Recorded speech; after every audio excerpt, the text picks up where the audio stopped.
রাজ্যে পালাবদলের পর থেকেই ভুরি ভুরি অভিযোগে বিদ্ধ ডায়মন্ড হারবারের তৃণমূল সাংসদ অভিষেক বন্দ্যোপাধ্যায়। অভিযোগের পাহাড় টপকে চোখের চিকিৎসার জন্য তার বিদেশ পাড়ি দেওয়াতেও ছিল আইনি জটিলতা।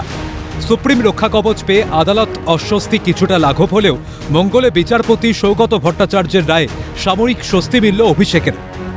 31শে আগস্ট পর্যন্ত অভিষেকের অন্তর্বর্তী সুরক্ষা বহাল রাখল কলকাতা হাইকোর্ট।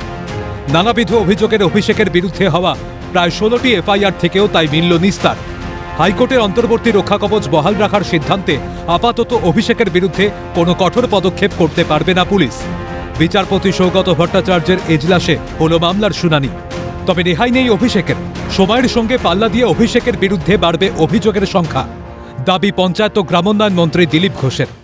আজকে যখন হাইকোর্ট থেকে বললো যে আপনি বিদেশ যাওয়ার আগে আপনি চোখটা পরীক্ষা করলো না, সুপ্রিম কোর্টে গেল। সুপ্রিম কোর্টের বিচারপতিরা কি ভালো বুঝিয়েছেন ওনারাই জানেন। ওনারা ওকে দিয়ে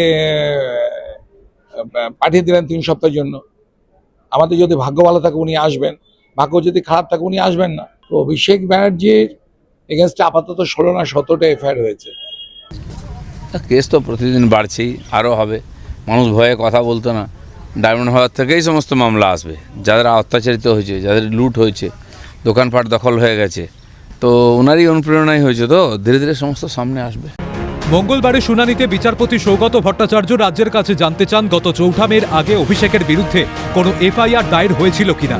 হয়ে থাকলে সেই এফআইআর-গুলি দেখাতে বলেন বিচারপতি।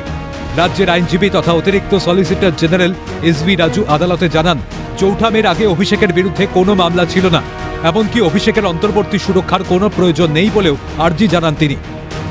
সেক্ষেত্রে বিচারপতির বক্তব্য, অভিষেকের আবেদন মোতাবেক আদালত এখনই কোনো এফআইআর খারিজ করছে না, পুলিশ তদন্ত করুক। অভিষেককে তদন্তে সহযোগিতা করার নির্দেশ দেওয়া হবে, তবে তার বিরুদ্ধে কোনো কড়া পদক্ষেপ করতে পারবে না পুলিশ। তবে তদন্তের সাপেক্ষে আদালতের রিপোর্ট জমা দেবে পুলিশ। অভিষেক বন্দ্যোপাধ্যায়ের আইনি স্বস্তির কথা জানালেন তার আইনজীবী অর্ক নাগ। বললেন যে অভিযোগকারী সে প্রথম কথা অভিযোগ করেছে 4 মের পরে, এবং পরবর্তীকালে তার যে অ্যান্টিসিডেন্ট, মানে তিনি অলরেডি 2 বার পরাজিত একজন বিজেপি প্রার্থী, সেই জন্য এইগুলোকে মাথায় রেখে ওনার কোন রকম ভাবেই মনে হয়নি যে এক্সটেনশন দেওয়া হবে না। কিন্তু অভিষেকের প্রতি আদালত ইতিবাচক পদক্ষেপ গ্রহণ করলে মামলাকারী অভিজিৎ দাসকেও পুলিশি নিরাপত্তা প্রদান করা দরকার। আবেদন অভিজিৎ দাসের আইনজীবী জয়ন্ত নারায়ণ চট্টোপাধ্যায়ের। আইনজীবীর দাবি, ভোটের আগে অভিষেক অত্যন্ত প্রভাবশালী ছিলেন, তার বিরুদ্ধে মামলা দায়ের করা সম্ভব হতো না। এখনও তিনি প্রভাবশালী, এমনকি মামলা তুলে নেওয়ার জন্য চাপ আসছে।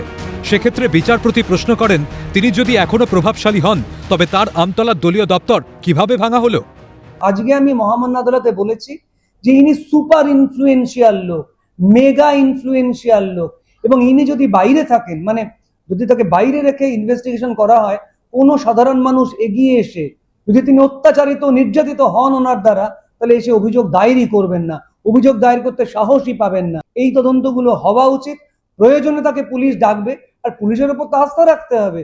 যদি গ্রেফতার করতে না হয়, পুলিশই বা কেন গ্রেফতার করবে? কিসের এত ভয়? তবে বিচারপতি ও মামলাকারীর আইনজীবীর সওয়াল জবাবের সাপেক্ষে অভিষেকের আইনজীবীর দাবি, অভিষেক তদন্তে সহযোগিতা করেছেন এবং তদন্তকারী সংস্থার দপ্তরে হাজিরাও দিয়েছেন। পূর্ববর্তী কয়েকটি মামলায় অন্তর্বর্তী সুরক্ষা ও এফআইআর খারিজে আদালতের নির্দেশের নজিরও তুলে ধরেন তিনি। তবে আদালত স্পষ্ট করে জানায়, এফআইআরে কগনিজেবল অফেন্স রয়েছে কিনা এবং মামলাগুলি খারিজের যোগ্য কিনা সেই প্রশ্ন চূড়ান্ত শুনানির সময় বিবেচনা করা হবে। অভিরূপা হাজরার রিপোর্ট, ক্যালকাটা নিউজ।